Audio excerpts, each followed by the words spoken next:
Have you ever met someone who can be clearly wrong, caught in the act, evidence right there, and still they refuse to say two simple words, "I'm sorry"? We think stubbornness is the reason.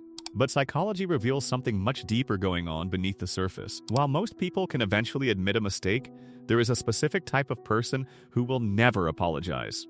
No matter what. Their silence isn't about being strong. It's actually about something far more fragile. Here are 5 psychological reasons why some people never apologize, even when everyone knows they're wrong. Apology equals loss of control. For some people, saying "I'm sorry" feels exactly like losing a battle. They see every disagreement as a fight with a winner and a loser. Apologizing means they lost. Psychology calls this a zero-sum mindset. If you win, they lose. So they refuse to give you anything, including an apology. To them, those 2 words feel like handing over their power. So they would rather be wrong than look weak.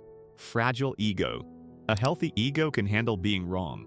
It says, "I made a mistake. Let me fix it." But a fragile ego cannot separate actions from identity. To these people, saying "I was wrong" feels exactly like saying "I am wrong," as in, "I am a bad person. I am defective." Psychology calls this ego fusion, where your behavior is completely fused with who you are as a human being. So instead of apologizing, they double down.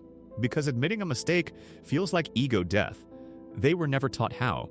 Apologizing is actually a skill, and like any skill, it has to be learned. Some people grew up in homes where no one ever said "I'm sorry." Parents didn't apologize to each other. Parents didn't apologize to the kids. Psychology calls this modeling. Children learn behavior by watching the adults around them. If they never saw an apology, they never learned the script. So as adults, when a situation calls for an apology, their brain simply has no template to follow. They freeze. They deflect. They change the subject. It is not that they won't apologize, it is that they genuinely don't know how. Deflection and counterattack. Watch what happens when you confront someone who never apologizes. They don't say "sorry." They say something else. "You're too sensitive." That's not what happened.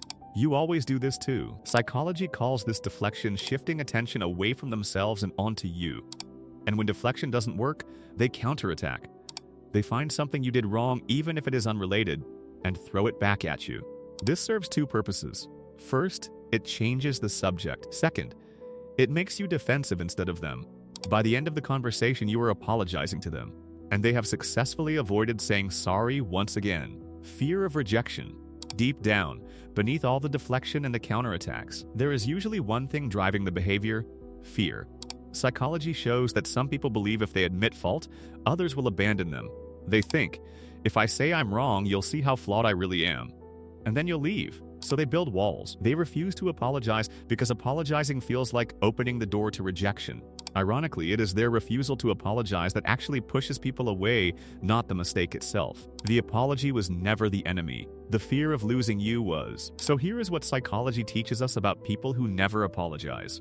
It is not that they don't know they're wrong. Most of the time, they know. They see apology as losing control. Their ego can't handle the hit. They were never taught how.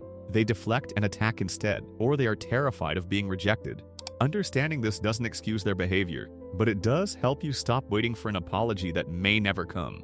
And it helps you recognize if you have any of these patterns in yourself. So here is my question for you. Do you know someone who never apologizes? Or do you struggle with apologizing yourself? Comment below. Let's talk about it. And if you want to understand more hidden patterns of human behavior, subscribe to Psychology Circles, because understanding why people do what they do is the first step to protecting your peace.